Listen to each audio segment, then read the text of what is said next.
The Slim Baker area for outdoor living is a very special place.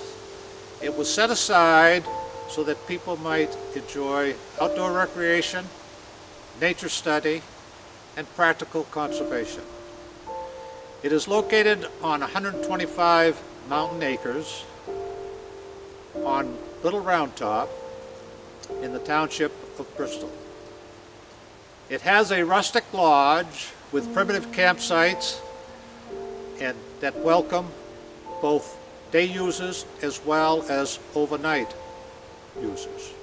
It was an aspiration of Everett Slim Baker to set up some form of an area that people might come to enjoy both the scenic views and practice conservation and wildlife habitat.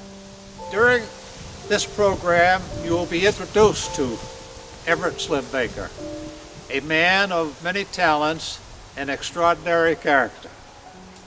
Because of his tall, lanky, 6'3" frame, everyone called Everett Dane Baker Slim. It was said of Slim that 2 of his strides were equal to 3 strides of the ordinary man. Born in New Boston, New Hampshire in 1910, Slim went on to lead a very adventurous life before becoming a conservation officer. A World War II Navy veteran with a degree in forestry from the University of New Hampshire, Slim was an oil man and silver miner in New Mexico, a riverboat man in the Midwest, a cowhand in Arizona, a forest ranger in Wyoming, and a salmon fisherman in Alaska. From 1933 to 1953, Slim served as a conservation officer with a brief break for military service.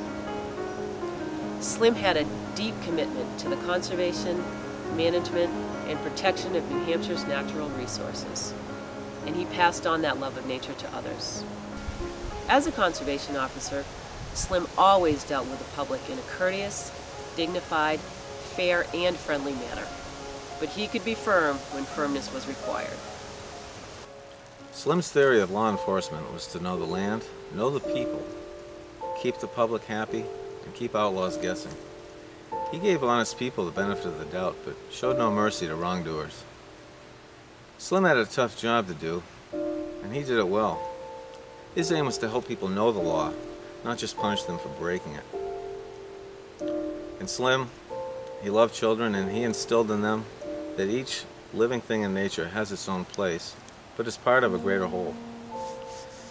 A lot of local people around here remember Slim and have some wonderful stories to tell about him. Slim was a great storyteller. He loved to tell stories, and he was a Pied Piper, I think. You know, he not only for kids but for adults. He was often called upon for public speaking. He spoke before a great many organizations, and just had that sort of magnetism that just drew people to him. And any place, even as a kid, I can remember when he would go into a room, people just gravitated to him. He had that type of personality. We had it built, and it was primarily established, the area was established to help kids learn something about the outdoors, and that's what we've tried to perpetuate over the years.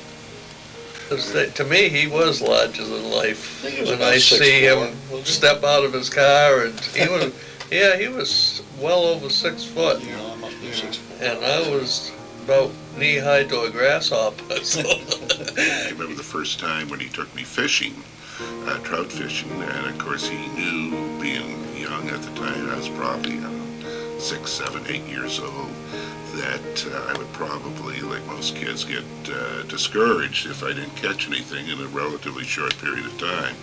Well, of course, he knew just where it had been stocked, maybe hours beforehand, I don't know. And of course, I didn't know it at the time. But he took me to that spot, and of course I was able to catch several fish, and thought, you know, this was great. And of course I also thought it was quite easy at that time. But didn't realize to some years later that I had been set up, that in fact the area had just been stocked.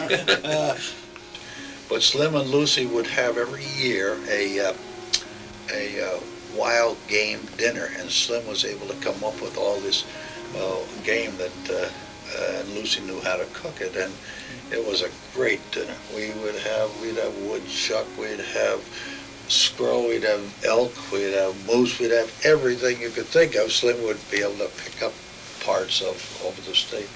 And I remember going to these dinners, and my wife and I would sit down, and they wouldn't tell us what we were eating until we finished. But it was good.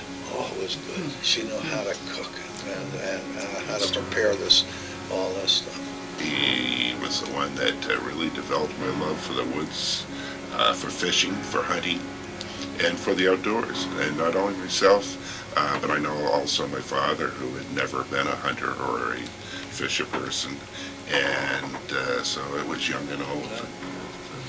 In 1953, cancer robbed us of Slim Baker. Although there had been many in the community that had been touched by Slim Baker, they wanted to give something back to him for his many years and dedication to the area's conservation and wildlife management. So a large land grant was set aside in Slim's name. Although suffering through the final stages of his illness, Slim was able to summon the strength to help plan and develop the site that would bear his name.